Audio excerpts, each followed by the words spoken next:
आप NSW किया आपने, और अभी जो हाल ही में पाकिस्तान के अंदर जो एक पॉलिटिकल क्राइसिस है, हमने देखा कि उसके अंदर कुछ लोगों ने एंटी मिलिट्री साइड ली, हमारी मिलिट्री को इमेज को मिलाइन करने की कोशिश की। आप चूंकि पाकिस्तानी हैं और NSW किया है, तो मैं यकीनी तौर पर समझता हूँ पाकिस्तान से भी बड़ी मोहब्बत करते हैं, आपकी गुफ्तगू में भी वो चीज़ें वाज़ेह होती हैं।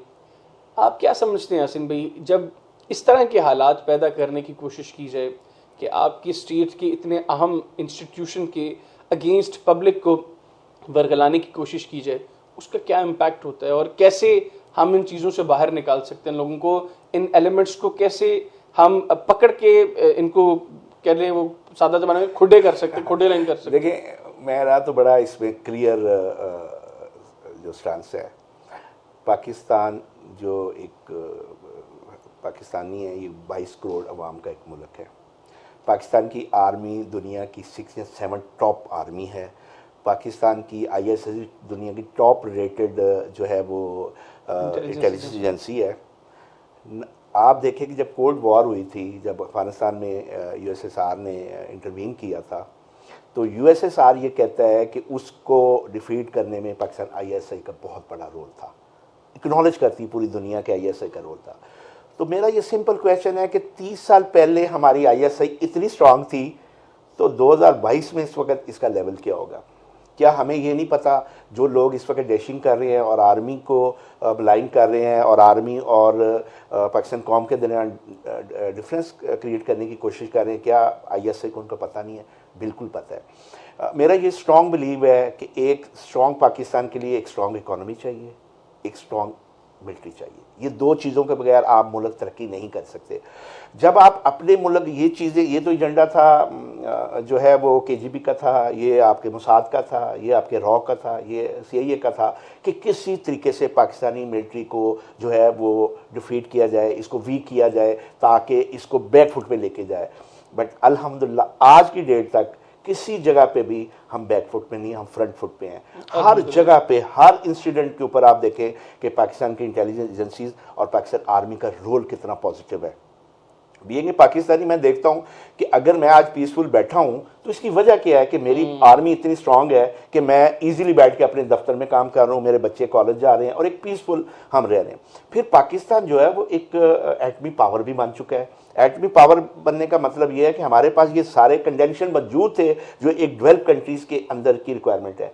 अनफॉर्चुनेटली हमारा जो डिवाइड है, पॉलिटिकल डिवाइड है, वो बड़ा खतरनाक है। और मैं ये बड़ा क्लियर मैसेज देना चाहता हूँ कि हमें पाकिस्तान आर्मी को अपनी पॉलिटिकल जो डोमेन में नहीं घसीटना चाहिए। हमें उसकी जो है उसको डिस्टेंस रखना चाहिए। आर्मी एक इंस्टीट्यूशन है, उसका जो काम है उसको रोल अपना करने दिया जाए। हम हर इशू में आर्मी को ड्रैग करते हैं, जबकि हमें पता है कि आर्मी हैज़ ओन इस कॉन्स्टिट्यूशन रोल है जिसमें वो उसने परफॉर्म करना होता है। तो हम उस रोल को खुद ही ड्रैग करते हैं और बाद में हम उसको डैशिंग करते हैं और क्रिटिसाइज करते हैं। अभी ये जो करंट इंसिडेंट हुआ है, आपने देखा होगा कि एकदम जो है वो तोपों का रुख जो है वो पाकिस्तान आर्मी की तरफ हो गया, और ट्विटर पे और सोशल मीडिया पे आपने देखा होगा कि पाकिस्तान आर्मी को बहुत ज़्यादा जो है वो हिट किया और स्पेशल आर्मी चीफ को किया गया। तो मेरा ये क्लियर मैसेज है कि आप पाकिस्तान आर्मी को किसी सूरत में भी जो है वो वीक नहीं कर सकते। आपका ये प्रोपेगेंडा किसी सूरत में भी लोग बाय नहीं करेंगे, और ये जो आपका मंजन है ये कोई भी बाय करने के लिए तैयार है। हम एक मोहब्बत वतन पाकिस्तानी है और हमें पता है कि हमारा जो सबसे स्ट्रांग होल्ड है वो हमारी आर्मी है। अगर आप देखें अरब स्प्रिंग में आप देखें तो उसकी वजह क्या हुई थी कि पूरी जो है वो अरब जो है वो सारी डिस्टर्ब होगी। इसकी वजह ये थी कि उनकी आर्मी स्ट्रांग नहीं थी।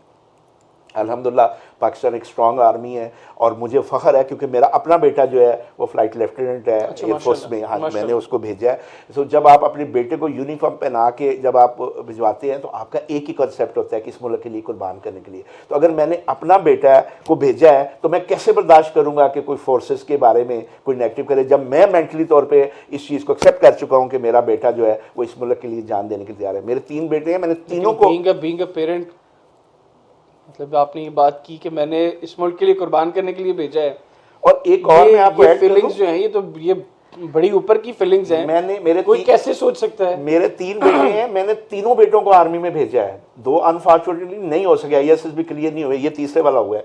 तीनों बेटों को मैं चाह रहा था कि वो इस मुल्क के लिए जो है वो जाके खिदमत अंजाम दें और अपनी जान इस मुल्क के लिए पेश करें, क्योंकि मेरे जो दादाजी हैं वो मुस्लिम लीग से थे, उन्होंने कायद आज़म के साथ काम किया, उनको तहरीक पाकिस्तान गोल्ड मेडल मिला है। तो जब आखिरी वक्त में जब ही वॉज अबाउट 1992 थे, तो मैं अक्सर उनसे सुनता था कि वो कहते थे कि मंजिल उन्हें मिली जो शरीक सफ़र न थे, यानी कि जिन लोगों ने काम किया, जिन्होंने इस मुल्क के लिए मेहनत किया गया, वो पीछे रह गए, और जिन्होंने कुछ भी नहीं किया था वो फ्रंट में आके इस मुल्क को रन करने के लिए तैयार है। तो वो जज्बा मेरे के अंदर भी है और मेरे बच्चों पे भी है। मैंने ये नेशनल सिक्योरिटी वर्कशॉप की है, तो मैंने इंटरेक्शन करके देखा है आर्मी मिलिट्री एस्टेब्लिशमेंट के साथ। हम आर्मी चीफ के साथ मिले हैं, मिलिट्री इंटेलिजेंस से मिले हैं, हम जो है ऑपरेशंस मिलिट्री MO से मिले हैं, मिलिट्री ऑपरेशन से मिले हैं, उसके अलावा इंटेलिजेंस से मिले हैं, DG ISPR से मिले हैं, कोर कमांडर से मिले हैं।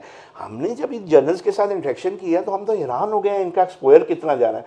हम 12 कोर में हैं, लेफ्टिनेंट जनरल सरफराज अली हैं, मेरा उनके साथ 2-3 दफ़ा इंटरेक्शन हुआ है। जितनी मैंने पेट्रियटिज्म उनमें देखी है और जो आज मेरे अंदर जो जज्बा है, इसमें बहुत बड़ा कंट्रीब्यूशन उनका है।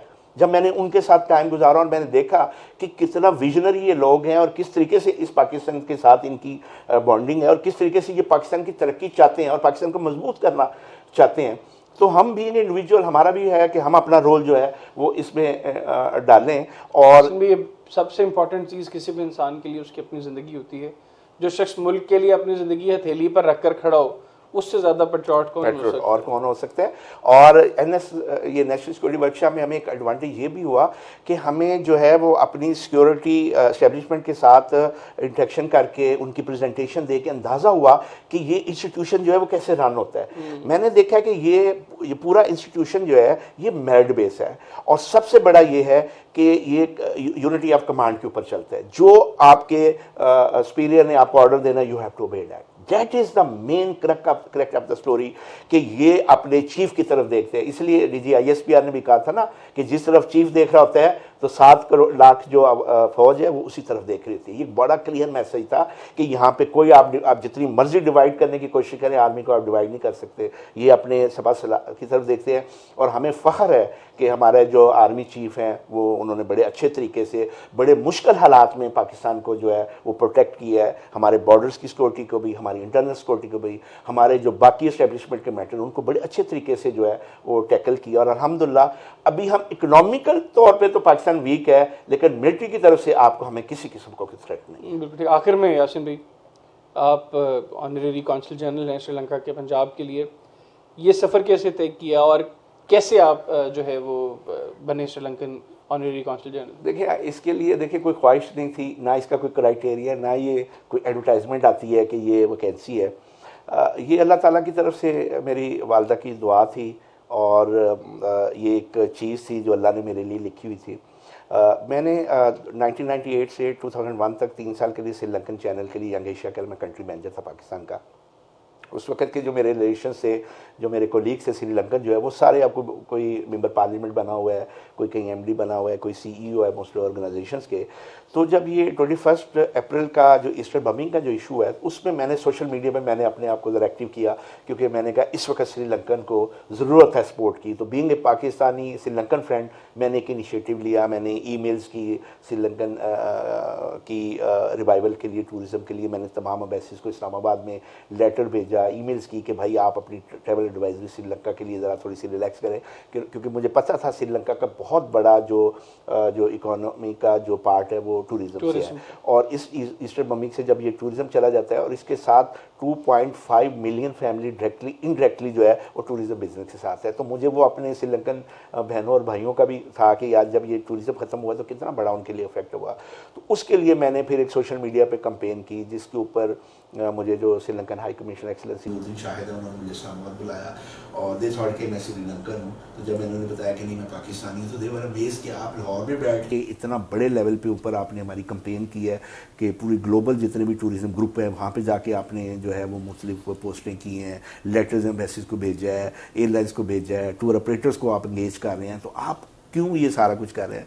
तो मैंने उन्हें बताया कि मैं एक पाकिस्तानी और एक श्रीलंकन फ्रेंड होने के नाते ये सारी मैंने एक्टिविटीज़ की है। उन्होंने मुझे कहा कि आप इंटरेस्टेड हैं कि आप हमारे साथ काम करेंगे, तो मैंने कहा इन विच कैपेसिटी, तो उन्होंने कहा कि हमारे पास इस वक्त पोर्टफोलियो जो है वो ऑनरी एम्बेसडर है फॉर टूरिज़्म। तो मुझे ये थोड़ा सा डेजिग्नेशन कोई इतना कैची नहीं लगा। मैंने आके फैमिली से डिस्कस किया तो उन्होंने कहा कि वाई नॉट के ऑनरी कौंसल जनरल। तो उन्होंने कहा कि हमारे पास ऑलरेडी एक ऑनरी कौंसल जनरल है जिन्होंने दिसंबर में जिनकी 2 साल कंप्लीट होने हैं। तो मुझे फिर उन्होंने कहा कि अगर आप इंटरेस्टेड होते हैं तो हम उनको 6 मंथ अर्ली जो है वो रिक्वेस्ट करके तो आपको हम इमीडिएटली करने के लिए तैयार हैं, जिसको मैंने एक्सेप्ट कर लिया।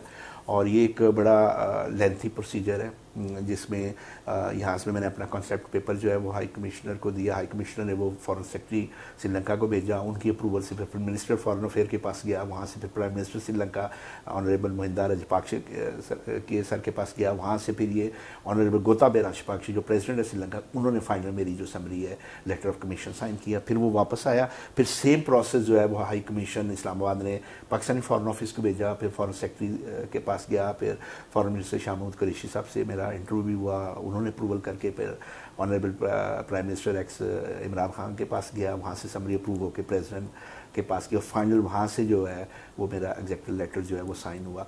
तो ये एक ऐसा पोर्टफोलियो है जिसमें हाईएस्ट लेवल के 2 कंट्रीज़ की टॉप जो है वो लीडरशिप है उसके सिग्नेचर से, और प्लस आपकी तमाम इंटेलिजेंस एजेंसीज की क्लियरेंस के बाद आपको ये पोर्टफोलियो जो दिया जाता है। इसलिए इसको 1962 का जो वियना कन्वेंशन की इम्यूनिटी है वो सारी हासिल होती है, और इस तरीके से मैं अल्हम्दुलिल्लाह श्रीलंका का कौंसल जनरल। बिल्कुल, बहुत शुक्रिया, thank you very much Yasin भाई, आपने खुसूसी तौर पर थैंक यू वेरी मच आपके आने का, और ये इस इंटरव्यू के लिए मुझे जो है वो thank you very much. Yasin जुय्या साहब की नाज़रीन गुफ्तगू आपने सुनी। हम दुआगो हैं कि श्रीलंका के हालात, इकनॉमिक हालात वो जल्द ठीक हों और जल्दी दोबारा श्रीलंका अपने पाँव पर खड़ा हो। वहाँ पर टूरिज़म का बड़ी कैपेसिटी मौजूद है, वो अपने फुल स्केल पर उसको यूटिलाइज़ कर सकें, वहाँ पर लोगों को रोज़गार मिले, खाने की चीज़ें वो इजीली अवेलेबल हों। और अभी जो हालात है उसमें हर वो शख्स जो रिकमेंडेशंस यासिन भाई ने दी भी, जो अप्रूव भी हुई हैं, उसमें भी जो लोग अपना किरदार अदा कर सकें, being well wisher of Sri Lanka, वो ज़रूर करें। क्योंकि हमने पाकिस्तान के अंदर जो मुश्किल हालात थे, जब ग्लोबली पाकिस्तान को बहुत से चैलेंजेस का सामना था, तो श्रीलंका ने, ख़ास तौर पर श्रीलंकन क्रिकेट टीम ने बड़ा अहम किरदार अदा किया था। तो ऐसे में अब ये हमारी भी जिम्मेदारी है कि इस मुश्किल वक्त में हम श्रीलंका के लिए जो कुछ कर सकें वो ज़रूर करें। आज के प्रोग्राम से इतनी, मुझे इजाज़त दीजिए, अल्लाह हाफ़िज़।